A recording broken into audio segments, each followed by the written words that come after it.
주일날 함께 묵상할 말씀은 마가복음 2장에 언급된 중풍병자 벗을 예수께 데려왔던 네 친구의 삶에 대한 말씀을 함께 나눌 것입니다. 오늘 말씀의 제목은 그누가 당신께 지붕을 뜯은 이유를 묻거든, 이런 제목을 갖고 주의 말씀을 함께 나누겠습니다. 말씀을 증언합니다.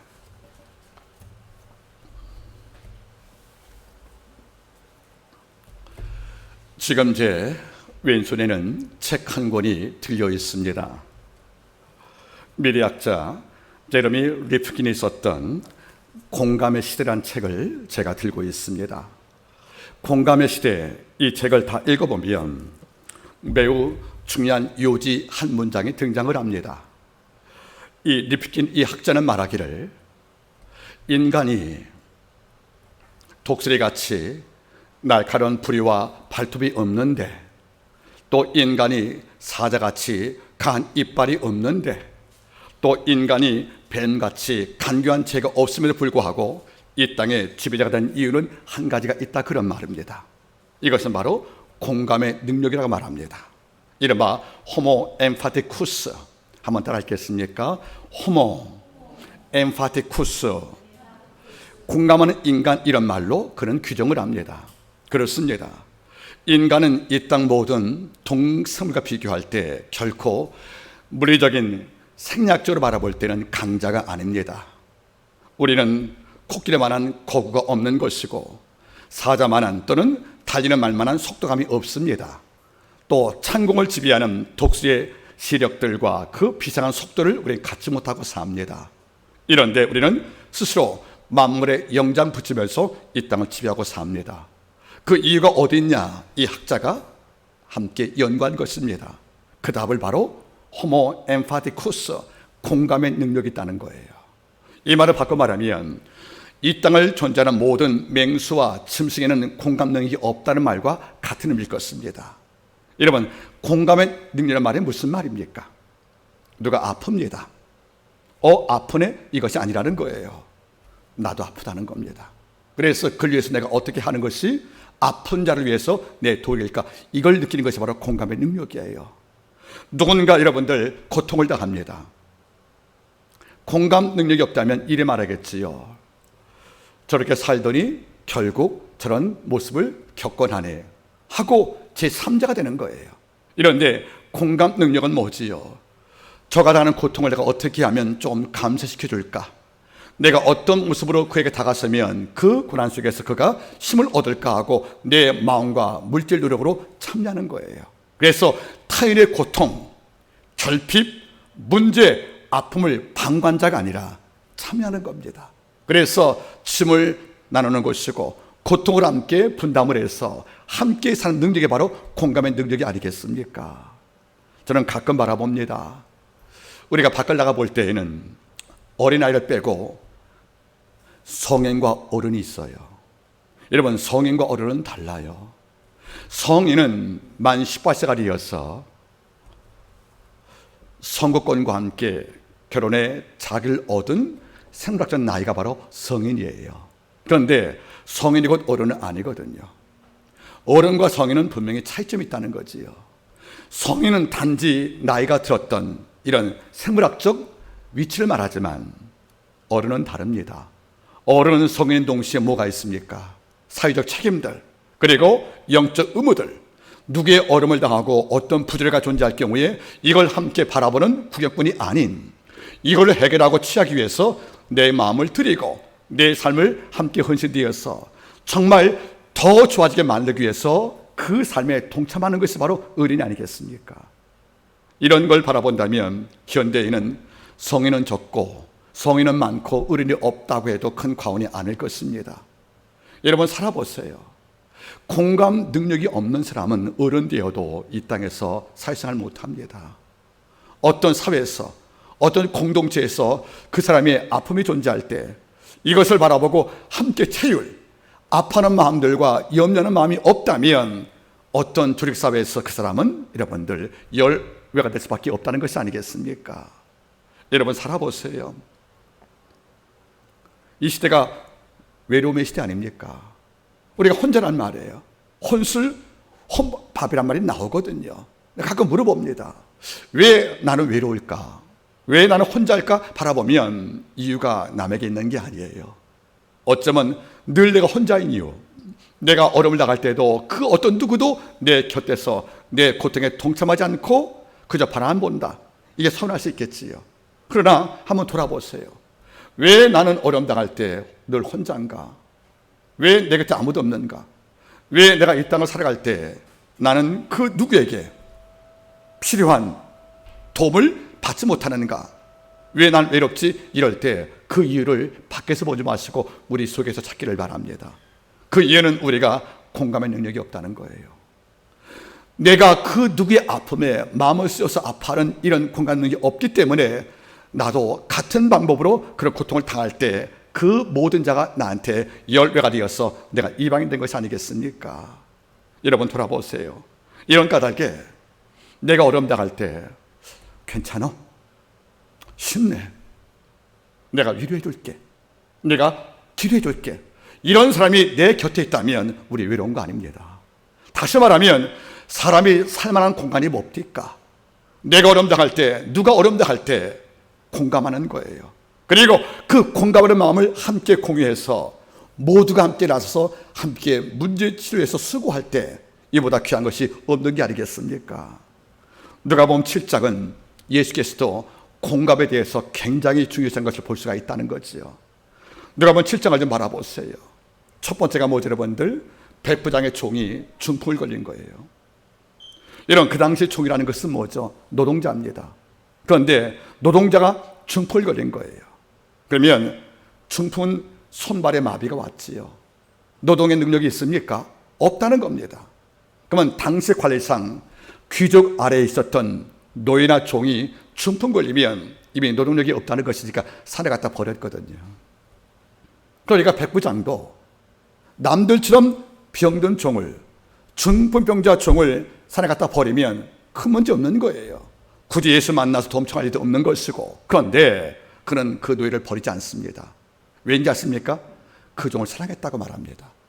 그 종을 노예, 물건 취급하지 않고 내 삶에 내 손발을 도와주었던 보수 알았기 때문에 그 노예가 아파하는 신음소리를 귀막지 않고 들었다는 겁니다. 이것이 뭐죠? 공감했다는 거예요. 얼마나 아플까? 그래서 산에 갔다 노예 버리지 않고 예수께 의탁하여 치를 부탁한 것이 백부장의 믿음이 아니겠습니까? 그럼 또 바라보세요, 여러분들. 대무랑 나사로가 못 먹어서 지근 속에서 죽어갈 때에 자색옷과 고운 배옷 입었던 그 부자는 무의 춤과 식탁 위에 기름진 양식과 음식을 먹으면서 노래에 취해서 그 문 앞에서 한 그릇 국과 죽 한 그릇이면 목숨을 지킬 그 나사로를 부인했고 그의 아픔에 공부하지 못할 경우에 그를 죽게 만든 것이 아니겠습니까? 늘 제가 말하지요. 나사로는 굶어 죽은 것이 아니라 굶겨 죽였다는 겁니다. 그게 사회적 타살입니다, 여러분들. 그러니까 이 부자가 왜 은비에 갔다는 겁니까? 이 부자가 여러분들 그 나사로의 동냥을 하는 것을 막았습니까? 그의 쪽박을 깼습니까? 이런 일이 없거든요. 그런데 그가 왜 은비에 갔습니까? 그것은 너밖에 도울 수 없는 그 불행한 자가 앞에 있는데 그의 신음과 고통을 네가 공감하지 않고 무시했다는 겁니다. 이것을 외면했다는 거 아니겠습니까? 그래서 저는 말하지요. 이 부자가 음부에 간 이유는 무엇을 잘못한 일을 해서가 아니라 해야 할 일을 하지 않기 때문에 갔다는 것이 아니겠습니까? 바로 그 부자에게는 공감의 능력이 없다는 거예요. 그런데 요한 7장을 바라보시면 백부장은 하찮은 노예, 종의 신음소리를 공감했다는 거지요. 얼마나 아플까? 내가 도울 수 있는데 도와줘야지. 이런 공감이 주께로부터 어떤 말을 얻습니까? 내가 이만한 믿음을 본 적이 없다는 거예요. 이것만이 아니에요. 누가복음 7장은 또 하나의 공감이 있습니다. 바로 이어서 장투의 비유가 나와요. 내가 이 세대를 무엇으로 비유할꼬? 내가 피를 불어도 춤을 안 추는구나. 내가 슬퍼서 애국에도 가슴을 치며 함께 울지 않는구나. 피부다는 말은 무슨 말이죠? 결혼식을 말하는 거예요. 가슴을 친다는 것은 장례식을 말하는 거예요. 그 당시 이스라엘 아이는 놀이문화가 없으니까 결혼식 놀이와 장례놀이가 아이들의 유문화였거든요. 그러니까 장터에 와서 애들이 어머니 아버지 없으니까 그들끼리 그 놀이 한 거예요. 그래서 야 오늘 우리가 결혼식 놀이 하자. 내가 피리 볼게, 너 춤춰야 돼? 하고 약속을 했어요. 그런데 피리 부리니까 애들이 춤 안 추네요. 또 아유, 이제는 우리 한번 장례식을 한번 해보자 하고, 내가 곡하고 울게, 너희들 가슴을 쳐야 돼? 하고 약속을 했단 말이에요. 이런데 막상 가슴을 치고 울으니까 안 울어줘요. 이게 뭘 말하는 거예요? 공감이 없다는 거예요. 결혼식 때 피리 불면 함께 기뻐할 공감들, 장례식 때 상주와 그 가족이 울 때 함께 아파하는 공감 능력, 이것이 없는 것이 뭐냐면 주가 말씀을 전가할 때 예수를 바라봤던 그 시대와 같다는 거지요. 여러분, 지금도 복음이 선포됩니다. 근데 구원의 복음을 증거해도 춤을 안 춰요. 회개 복음을 증거해도 여러분들 회개하지 애통이 없다는 거지요. 어쩌면 교회 내에서도 공감 능력이 떨어진 성도는 주의 말씀을 듣고 아멘과 예로 화답하지 못합니다. 왠지 아십니까? 성령과의 공감 능력이 없다는 거예요. 7장 그 다음 바라보시면 나인성의 홀로 된 여인 사건 나오잖아요. 남편이 안 계신 여인이 이제 아들까지 사망을 했어요. 이제 매장하러 갑니다. 이럴 때 예수를 만난 거죠. 사망의 행진과 부활의 예수가 만나서 잠시 멈출 때 성경이 이렇게 말하지요. 예수께서 그 여인을 보시고 불쌍히 여기사 스프랑크니조마이 창자 끊기는 아픔을 똑같이 경험하사. 자식을 묻어버릴 어머니 마음이 어떤 마음이겠어요? 창자 무사하겠습니까? 다 끊기죠. 이 아픔을 예수가 똑같이 공감했다는 거예요. 여러분 잘 보세요. 주님도 장태에 비유해서, 주님도 여러분들 백부장 사건에서, 주님도 나인성 여인 사건에서 공감의 능력이 기적을 만드는 이유가 되는 것을 분명히 말씀에 안 주었습니까? 여러분들 공감할 줄 아십니까? 한 성도가 아픈데 내가 잔치 갈 수는 없잖아요.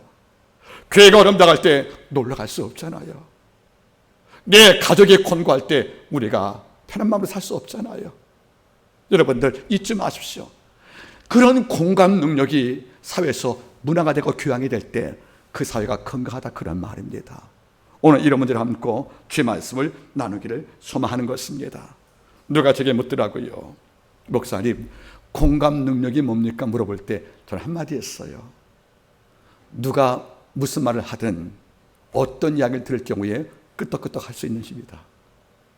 뭐 하시는 힘? 끄떡끄떡. 그런데 공감 능력이 없는 사람들은 끄떡끄떡이 없어요. 자기 주장, 자기 고집, 자기 말만 하는 거예요. 저는 이게 두렵답니다. 저도 60 중반을 바라본 나이니까 제가 흔히 어릴 때 봤던 고집이 센 노인분들, 아집강에서 잔소리가 넘치는 노인을 제가 많이 봤지 않습니까? 제가 그 나이 돼 가니까 이게 두려운 거예요. 내 주장만 펴고 내 고집만 주장을 하고 내 말만 하는 이런 노인되어서 젊은 세대가 공감 능력을 못 낀다면 이건 슬픈 게 아니겠습니까? 여러분들 잊지 마십시오. 공감 능력이 많은 사람들은 끄떡끄떡했다는 거예요. 누구의 생각들, 누구의 아픔에 대해서 그럴 수 있구나 하고 아픔으로 마음을 공유할 때 이런 자가 그 사회에서 존경을 받는 것이 아니겠습니까? 오늘 이 부분을 함께 나누길 원합니다. 마가복음 2장은 표면적인 사건은 춘풍병자의 치유 사건이에요. 간단히 보면 병 고친 사건이에요. 그런데 춘풍병이라는, 그래서 홀로 걷지 못한 전신마비가 되어서 클라바토스라는 들것에 실려왔던 그 젊은이를 바라보게 됩니다. 그 젊은이를 고친 사건이 놀라운 치유 사건일지 모르겠지만 그 기적을 가능케 한 것은 바로 공감이었다는 겁니다. 먼저는 뭡니까 여러분들? 들것 누워서 살아가야 하는 내 친구를 바라봤던 내 친구들, 춘병에 걸려서 노동을 잃어버리니까 당연히 가난하지요. 경제수단이 없으니까. 경제수단이 없고 늘 누워있기 때문에 누군가의 음식을 먹든 몸을 닦든 누구의 도움 없이는 한순간도 존재 못하는 이런 불쌍한 친구를 구경하는 것이 아니라 얼마나 아플까 하고 그 친구를 돕기 위해서 고민했던 바로 친구의 고통을 공감했던 네 친구의 공감이 먼저 있었고요. 그들이 지붕을 뚫어서 예수께 그 친구를 내릴 경우에 그 네 친구를 지붕을 뚫고 내릴 만큼 절박함을 갖고 있던 네 친구의 마음을 예수가 공감했다는 겁니다. 즉 병든 친구를 공감한 네 친구와 그 친구를 지붕을 뚫고 내려주었던 네 친구의 마음을 공감했던 예수의 마음이 만나서 바로 소자가 취임하는 역사가 나왔다는 겁니다. 여러분 잊지 마십시오. 공감해지면 치유받는 거예요. 우리가 가끔 어려움 당한 자에게 거대한 선물을 하고 거대한 이벤트를 하는 것만이 위로라고 생각하십니까? 그게 아닌 거예요. 그의 아픔에 조금이라도 참여하고 동참하여 힘들지 내가 함께 기도할게. 네 마음 알아. 이 한마디 말이 별거 아닌 것 같지만 이것이 바로 테라피, 심리치료가 가능하다는 것이 아니겠습니까? 여러분들, 내가 네 마음 알아. 내가 널 위해서 뭘 하면 좋겠니? 이런 말을 아끼지 말라는 거예요. 우리가 이 땅을 떠나갈 때 그런 말을 못한 것이 너무도 아쉬울 때가 있다는 겁니다. 지금 내 부모님께, 내 가족 가까운 포대에게 내가 네 마음을 알아. 내가 어떻게 하면 너에게 힘이 되겠니? 이런 말을 아끼지 말고 행사하기를 바랍니다. 그게 상상 못할 치유가 있다는 거예요. 그 증거가 바로 오늘 말씀이 됩니다. 오늘은 가버나움 지방에 돌아오신 예수님이 말씀을 증거하는데 웬 남자 5명이 등장하는 거예요. 한 명은 들것, 상으로 번역되었죠. 들것은 바로 크라바토스라는 것은 어떤 것이냐면 가난한 자의 침낭독을 말하는 것이니까 그 중보명자의 가난한 것을 입증하는 거죠. 그 자를 싣고 내춘과 그 말을 찾아온 거예요. 집 앞을. 결국 많은 사람들이 문을 막고 있으니까 돌아가지 않고 지붕에 올라가서 지붕을 뜯고 들것에 실린 지붕을 내려서 예수께 보여주었다는 것이 바로 이 스토리가 되는 것입니다. 제가 과거에 설교 한번 했습니다. 문 앞에서 지붕까지 이런 제목으로 말씀을 증거했지만 오늘 공감을 통해서 말씀을 함께 나누길 바랍니다. 먼저 말씀을 보시겠습니까? 2장 1절. 수일 후에 예수께서 다시 가버나움에 들어가시니 집에게 소문이 들린지라. 여기서 가버나움이란 말에 주목할 필요가 있죠. 마을 이름이 됩니다. 여러분, 가버나움이 어떤 곳입니까? 주님의 출생은 베들레헴이에요. 성장은 나사렛이었습니다. 활동은 가버나움에서 했어요, 여러분들. 왜 그랬냐면 가버나움은 그 당시 그리스 로마의 문화가 유입되는 유일한 국제도시입니다. 이스라엘 땅에서 성지가 예루살렘이지만은 이 세상 모든 사람들이 외계 문물을 받아들이고 적어도 여러분들 이스라엘 외에 타국의 문명이 유입되는 통로가 바로 가버나움이기 때문에 가버나움은 이스라엘 땅에서 바로 유일한 국제도시입니다. 따라서 무역이 발달되었고요. 외국인들이 많이 거주했고 그 결과 사람들이 많았다는 겁니다. 그래서 주님은 가버나움 땅을 당신 복음의 사역지에 이른바 센터로 삼으신 것이 아니겠습니까? 그러면 잘 보세요, 여러분들. 주님은 과거에 말씀을 했어요. 여우도 굴이 있고 질가는 나그네도 여러분들 돈 받지만은 인자는 머리 들 곳이 없대요. 그러니까 참수와 여우 같은 미취한 생물들도 거쳐갔지만 인재가 머리가 될 곳이 없다고 그랬는데 지금 보니까 집에 들어갔단 말 나오잖아요. 그 우리가 생각하죠. 이 집이 누구 집인가 하는 문제예요. 많은 학자들이 말하기를 이 집은 아마 주님의 집이었을 것이다 하는 분도 계시고요. 어떤 분은 사도 베드로의 거처일 것이다 하는 분도 계시지만 저는 다르게 봅니다. 이 집은 아마 가버나움 지역을 중심으로 복음을 선교했던 예수를 바라보고 그를 따라갔던 영적 후원자들의 집을 아마 제공을 받은 것만 같아요. 그러면 주님은 당신을 따라오는 제자의 집 한 곳을 선택해서 말씀에 증거했다는 것이 설명이 되는 겁니다. 이러니까 무슨 말이겠습니까?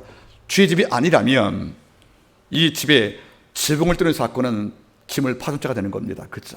자, 그런데 이 말씀을 증거할 때 주의 소문이 각지에 퍼지니까 많은 자들이 몰려온 거예요. 그 다음 말씀 바라보니까 용신할 수 없다는 말 나오죠. 움직임이 어려운 거예요. 자, 많은 무리가 모였습니다. 주님은 이것이 기회지요. 그런데 어떤 분은 오늘은 누구 병을 고칠까 하는 호심으로, 어떤 분은 그분을 통해서 어떤 말씀 드릴까 하는 영적 갈망으로, 또는 어떤 분은 지나가다 들린 겁니다. 다시 말하면 여기는 예수의 말씀을 사모하는 진짜 성도가 있기도 하며 어떤 분은 호기심과 어떤 분은 들린 소문을 확인하려고 아마 왔을 것입니다. 하지만 주님은 상관이 없어요. 그들 모두에게 도를 말씀하시는데, 도란 말이 로고스니까 진리의 말씀을 증거했다는 말이지요. 그래서 헬라 번역을 직역하면 예수께서 그 말씀을 말씀하다 이런 말 나오거든요. 자, 그럼 말씀을 증거한 거예요. 이제 한창 말씀에 넘침이 있고 문 앞과 주가 계신 안뜰리에서 모든 자가 침묵 속에서 무거운 마음으로 또는 진지한 마음으로 말씀을 경청을 합니다. 그분의 입에서 언급되는 언어들과 천국 비밀 때문에 모두가 마음이 뜨겁고 너무도 감동이 되는 거예요. 이런 시간이 계속 흘러갑니다. 주님도 기뻤고 모인 자도 마음이 기뻤습니다. 이런데 뒤늦게 5명의 남자가 도착을 한 거예요. 알고 봤더니 뭡니까? 중풍병을 앓는 그 친구를 살리기 위해서 내 친구가 이른바 클라바토스에다 싣고 바로 뭡니까? 싣고 그 집까지 왔다는 거죠. 예수의 소문을 듣고 참나 놀라는 거예요. 12의 혈병 앓던 여인이 죽게 나온 이유도 소문 듣고 나왔다고 그랬습니다. 여기도 각처에 퍼진 소문, 예수가 왔다는 소문 때문에 그 네 친구의 마음이 움직였습니다. 여러분 잘 보세요. 어떤 소문은 루머일지 몰라도 어떤 소문은 우리가 귀담아 들어야 합니다. 어떤 소문은 우리가 분별하여서 우리가 가차없이 잘 이유도 있지만 어떤 소문은 우리가 잘 들어야 됩니다. 어쩌면 그 소문이 당신을 부르시는 아버지의 메시지일지 모른다는 거예요. 항상 귀가 이어서 들려오는 모든 소문을 분별하실 때 이 분별 속에서 어떤 소문이 내 영혼에 유익되면 가차없이 움직이시길 바라겠습니다. 그들이 왔다는 거지요. 제가 볼 때는 내 친구와 중풍병자는 예수의 치유 사건을 직접 목격한 경험은 없다고 생각을 해요. 하지만 소문 듣고 내 무게를 짐을 맡길 만큼 그 마음의 순수했음을 우리 인정할 수 있다는 겁니다. 와봤는데 문 앞에 당도했어요. 여러분 잘 보세요. 가버나움은 국제도시지요. 거주인이 많지요. 또 사업상 또는 장사 이유로 많은 자가 도를 채웠지요. 이런 좁은 도를 네 친구가 들곳에 한 친구를 얹고 그 길을 달려왔다는 겁니다. 그러면 정말 수고한 거예요. 그들이 수많은 인파가 붐비는 길을 뚫고 이 집 앞까지 올 때까지는 결코 평탄치 않았을 겁니다. 그래서 땀 흘리며 애써 도착을 했는데 와보니까 이게 끝난 게 아니에요. 예수를 만나기는커녕 이미 많은 자가 미리 와서 통로를 막고 있습니다. 어떤 마음 들겠습니까? 순간 심리적인 갈등이 오는 거예요. 이렇게 많은데 어떻게 들어가냐? 그리고 지금 말씀을 증가할 시간인데 언제 말씀이 끝날 것이냐? 말씀을 증가할 때 밖에서 크게 외쳐서 내 친구 아프니까 도와줄 수 수는 없잖아요. 왜? 랍비가 말씀을 증거할 때는 여러분들 새도 울지 말라고 했는데 유대법에서는 그런 엄청난 순간인데 그 친구를 살리겠다고 말씀을 증거하는 예수의 그 아름다운 행위를 우리가 순간 멈추게 할 수 없지 않겠습니까? 그러면 문 앞에 사람마다 못 들어갈 것이고 말씀이 언제 끝날지 모르는 초조함들, 이 두 가지가 어울리면 어떤 마음이 생깁니까? 잠시 돌아갈까? 다음에 올까? 그리고 내 이름은 어떨까? 우리가 여러분들 마음에 이런 장애가 온다는 거지요. 그런데 이 친구는 문 앞에서 많은 갈등을 합니다. 문 앞에까지 왔지만은 이제 어찌할 수 없으니까 이것은 한계 상황이니까 우리가 능력 밖의 문제니까 돌아갈 것인가? 어쩌면 네 친구 사이에도 의견을 교환했을 것이고 당사자 중풍병자에게도 여러분들 물어봤지 않겠냐는 거예요. 네 명에서 한 명이라도 반대했으면 이게 어렵잖아요. 또 내 친구가 동의하고 중풍병자가 싫어했다고 치면 이것도 여러분들 그 당신의 머물 수가 없다는 겁니다. 이런데 우리 추측컨대 내 친구도 같은 동의, 그리고 마지막에 중풍에 물어봤을 경우에도 동의했을 경우에 그런 다른 방법을 간구합니다. 그래서 그는 지붕에 올라갑니다. 그래서 집과 지르러 만든 지붕을 뜯어서 그 사이에 놓고 들것에 있는 친구를 네 줄로 묶어서 그를 내릴 때 말씀을 증거한 예수 앞에 친구가 하늘에서 내려온 거란 말이에요. 여러분들, 이 장면을 상상해 보겠습니까? 좋게 말하면 기발한 거예요. 그런데 엄하게 말하면 이건 무리한 겁니다. 당장 말씀을 증거하는 그 순간이 깨졌고요, 남의 집에 기물을 파손한 것이 아니겠습니까? 나 하나 살겠다고 남의 동의 없이 지붕을 파괴했으니까 이것은 그 당시 상식 보면 이것은 무리하게도 하고 용납이 안 될 아주 폐가 행동일 수밖에 없다는 거지요. 여러분 잘 보겠습니까? 우리가 먼저 이 본문에서 하나 여쭤볼 게 있어요. 누구나 어려움 당할 때 문 앞까지는 간다는 거예요. 기도해야지. 골반까지 간다는 거예요. 누구나 고통이 반복되면 내가 기도 없이 어떻게 살아? 내가 애쓰고 수고했지만 나 방법이 없어.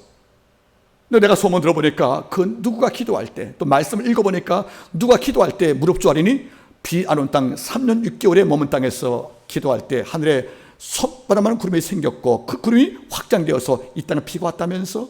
그래, 그 엘리야 당시지만 나 믿겠어 하고 이걸 의지해서 누구나 한 번쯤은 무릎 꿇고 골반까지 갈 수 있다는 거예요. 이런데 막상 가보니까 다른 문제가 있어요. 기도가 지루하고 응답이 더디오고 또는 몸이 피곤하고 할 일이 많아요. 이 순간에 모두가 다 함께 문 앞에까지 어떻게 갔지만 그때 오는 장애물과 그 걸림돌들, 이 문턱을 넘지 못하고 대기는 돌아간다는 겁니다. 누구는 이걸 뛰어넘어서 지붕까지 올라간다는 것이 아니겠습니까? 요한복음 11장을 바라보세요.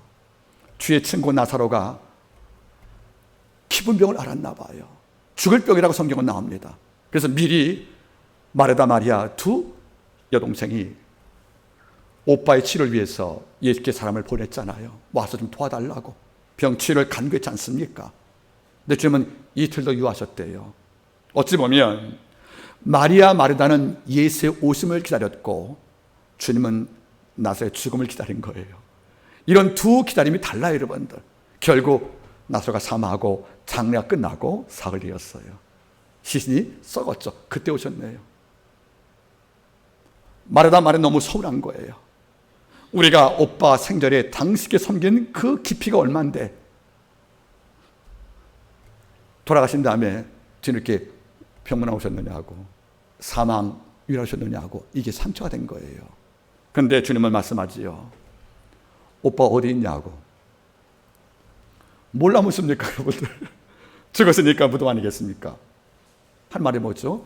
돌 앞에 입구를 막은 돌을 옮겨 놓으래요.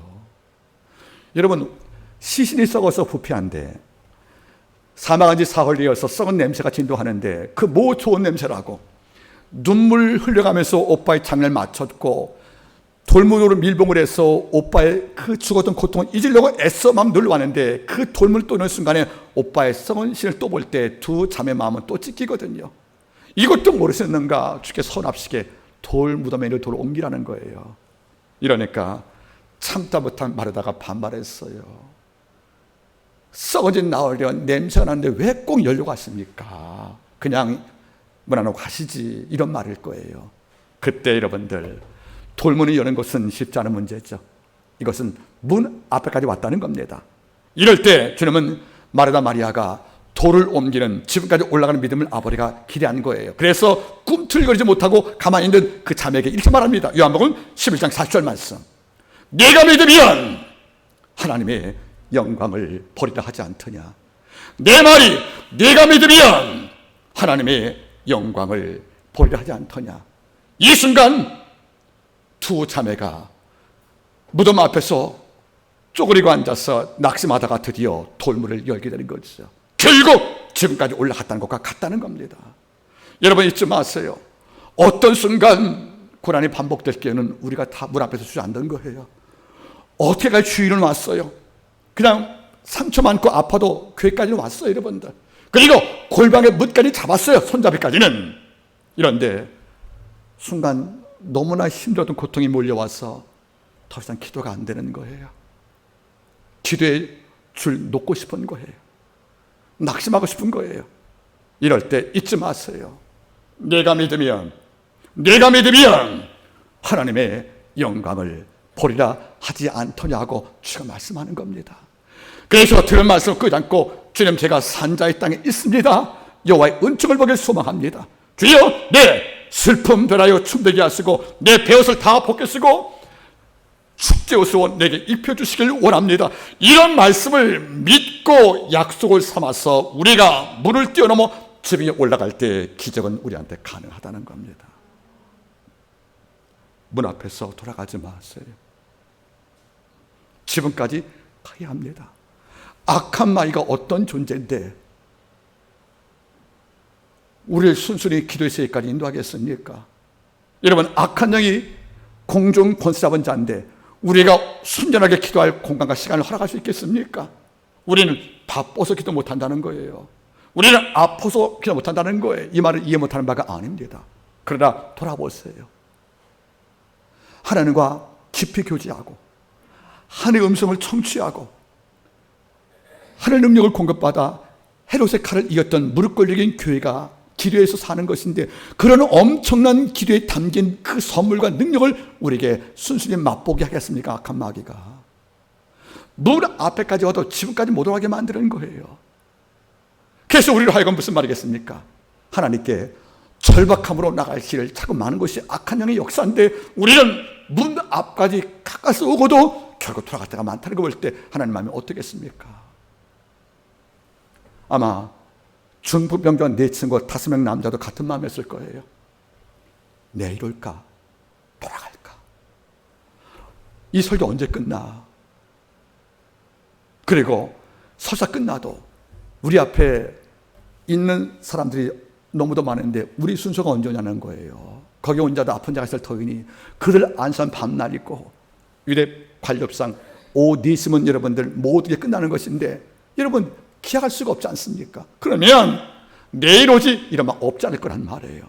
이런데 문 앞에 기회가 막히고 문 앞에 모든 갈등이 왔을 경우에 여기서 멈출 네 친구 아니었다는 거지요.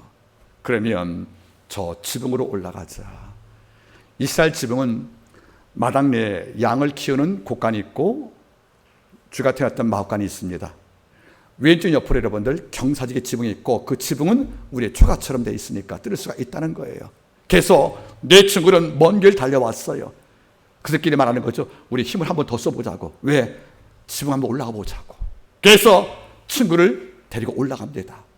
중풍병자의 그 당사자와 내 친구의 마음이 하나가 됐고 서로 마음이 공감된 거예요. 그래서 친구를 살리겠다는 그 내 친구의 공감된 마음을 갖고 올라갈 때 그는 드디어 남의 집에 지붕을 뜯고 있습니다.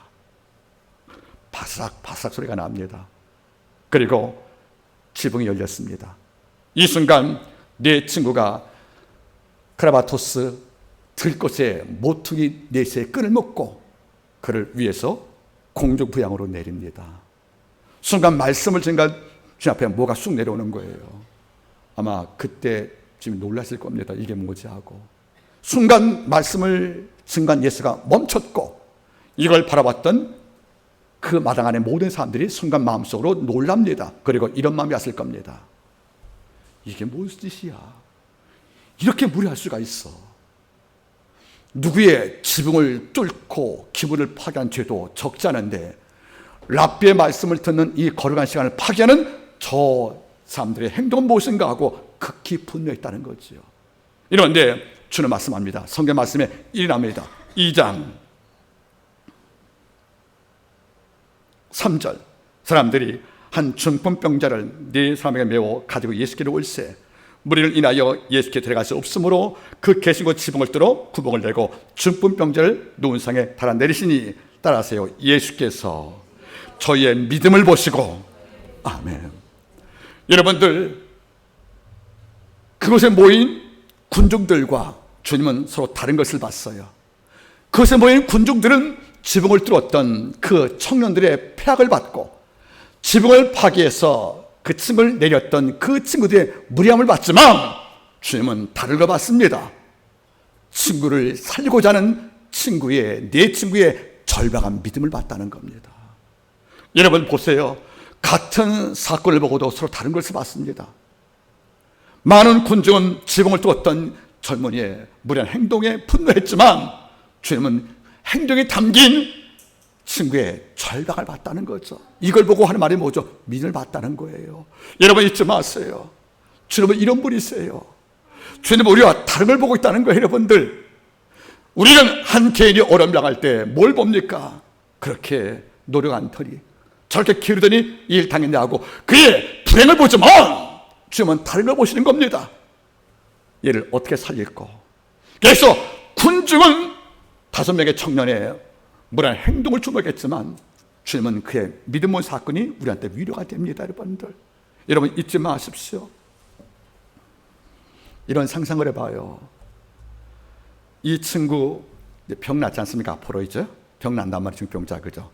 돌아간 다음에 제일 먼저 뭐 해야 되는 거예요? 돈 벌어서 지붕 뚫는 거 갚아야 됩니다. 아마 이랬을 거예요.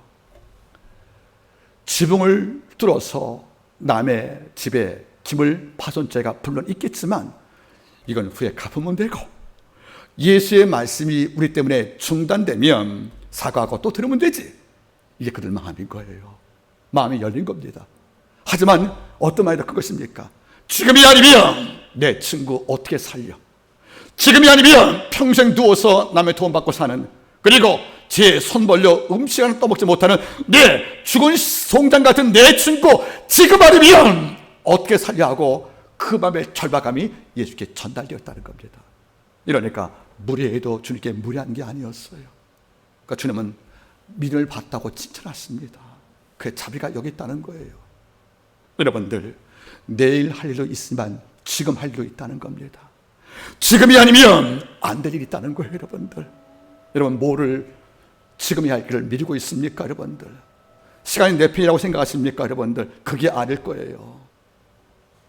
출생한 날은 우리가 알아도 죽을 날 모르는 겁니다. 이런 까닭에 지금 아니면 안 되라는 그 절박함으로 지붕을 뚫면서 향후의 모든 보상을 우리가 하겠으니까 내 친구 살리겠다는 그 마음으로 그 난고를 넘었다는 것이 아니겠습니까? 이런데 놀란 게 있어요. 성경 말씀은 지붕을 내린 후에 주께서 하신 말씀이 뭐죠? 소자여 죄사함을 받았다는 말을 바로 선포받은 거예요. 여러분, 이상하지 않습니까? 친구를 내릴 때 내리면서 중풍병자가 누워있지만 이런 말은 할 수 있을 거 아니겠습니까?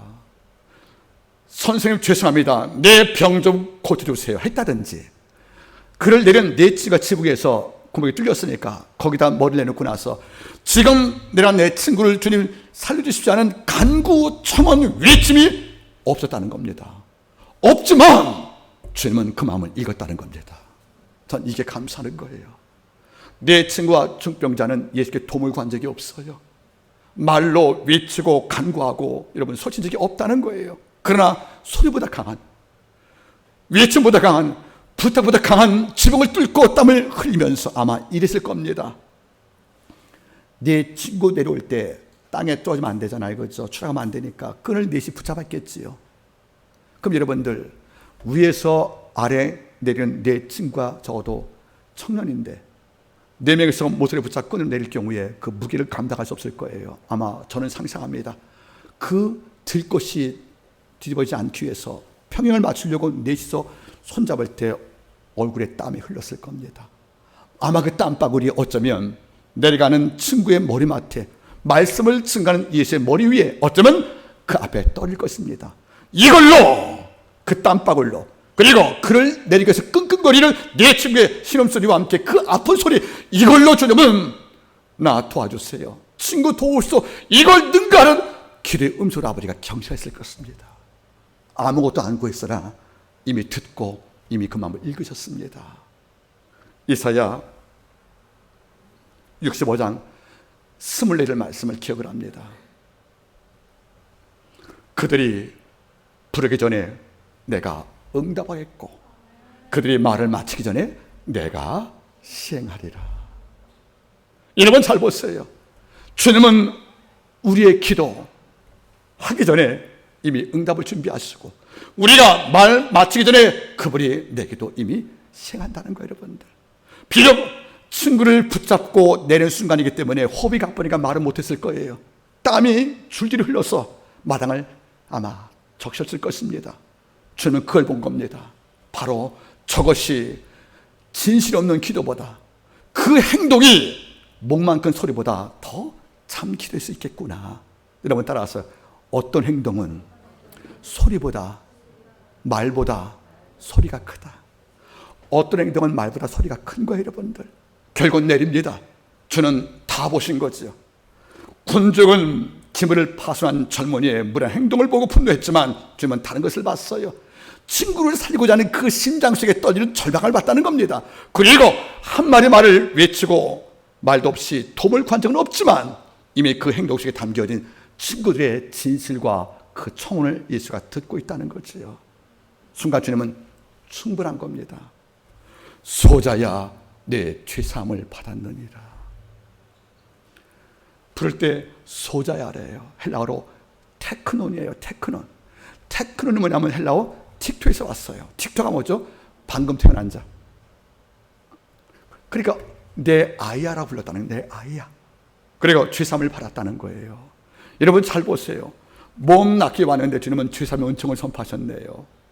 그 순간 여러분들 반발이 왔습니다. 이제 중요한 문제가 또 나옵니다. 5절 예수께서 저희의 믿음을 보시고 중풍병자에게 이르시되 소자여 내 죄사함을 받았느니라 하시니 어떤 서기관들이 거기에 앉아서 마음에 의논하기를 이 사람이 어찌 이렇게 말하는가 참남하도다. 오직 하나님 한 분 외에는 누가 능히 죄를 사하겠느냐. 다시 말하면 여러분들 하나님 외에는 죄 살 수가 없잖아요. 근데 떠돌이 예언자였던 예수가 죄사함을 선포하거든요. 그러니까 서기관 당시의 법률과 신학자였던 바로 그들이 볼 때는 말씀과 정말 충돌되거든요. 이것은 뭐죠? 참나, 브리스페네아, 신성모독이란 말이에요. 그러면 강력한 반발이 왔다는 거죠. 당신이 뭔데 하나님만 할 수 있는 죄사함을 선포하느냐. 여러분 잘 보시기 바라겠습니까? 그저 전 그 생각을 해요. 내렸을 경우에 내 병 나았다 그러면 끝날 문제예요. 그럼 문제 없잖아요, 여러분들. 근데 굳이 조용히 병만 고치시면 내 친구와 중병자도 좋을 것이고 당신께도 문제가 없는데 굳이 당신을 정죄하려고 감찰 나온 서기관이 있는데 불구하고도 왜 굳이 죄상까지 언급을 해서 이렇게 문제를 만듭니까? 그래서 존 스타트 신학자가 하는 말이 뭐죠? 예수는 논쟁자라는 거예요. 논쟁자. 여러분 돌아보세요. 병만 고치면 별 문제 없잖아요. 그렇죠? 누구한테 시해받을 것도 없고 누구한테 고발당할 리가 없는데 굳이 병만 고치지 않고 죄사함을 선포하는 것 때문에 신학에 정통한 서기관들이 봤을 경우는 당신이 뭔데 하나님의 영역을 침범하는 것인가 이런 문제 안 오겠습니까?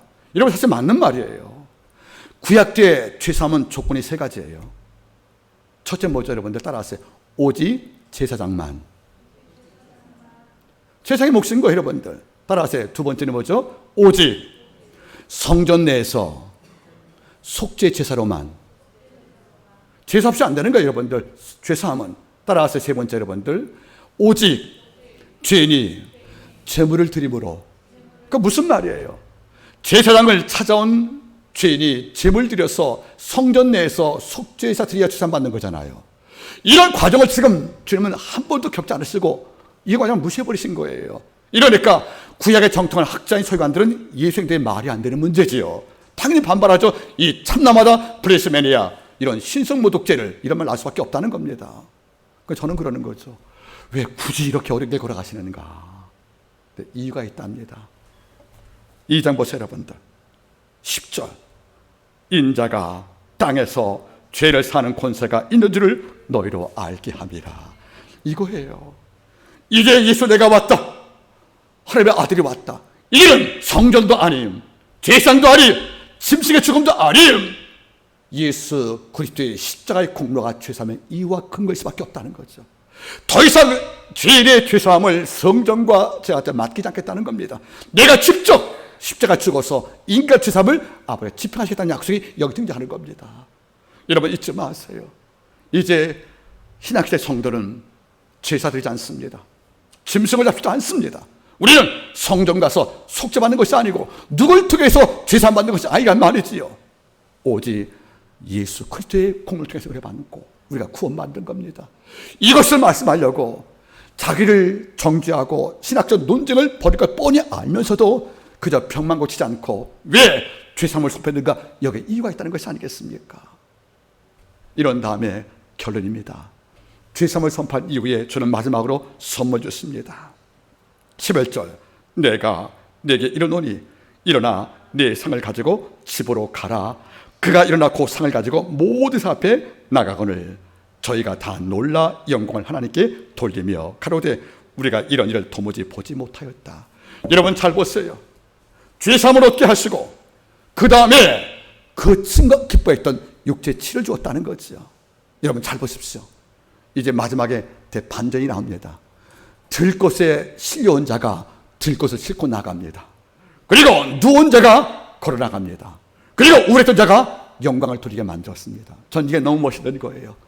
들것에 실려온 자가 들것을 갖고 나갔다. 그리고 누운 자가 걸어 나갔다. 그래서 염려축의 순간에서 영광을 돌리겠다. 이것이 바로 하나님의 선물이 되는 것입니다. 이런 모든 엄청난 축제의 기적을 만든 이유가 무엇입니까? 바로 공감에서 왔다는 겁니다. 주님은 중풍병자를 아끼는 내 친구의 절박함에 공감했습니다. 그리고 내 친구는 일평생 누워서 죽은 자 중 살아갈 수밖에 없는 그 벗의 고통에 공감을 했고 그 공감을 통해서 이런 기적이 창조가 되었다는 겁니다. 말씀을 제가 맺기를 원합니다. 혹자 누가 물어볼 것입니다. 왜 지붕을 뜯었느냐고, 내 친구한테 왜 지붕을 뜯었느냐고 물어본다면 그는 이렇게 말할 것입니다. 그래야 예수를 만나니까, 그래야 내 친구한테 살릴 치유의 기회를 줄 수 있으니까, 그래야 지붕을 뜯어야 내가 기대했던 기적을 맛보는 것이니까. 이제는 여러분이 지붕을 뜯을 시간이 되었습니다.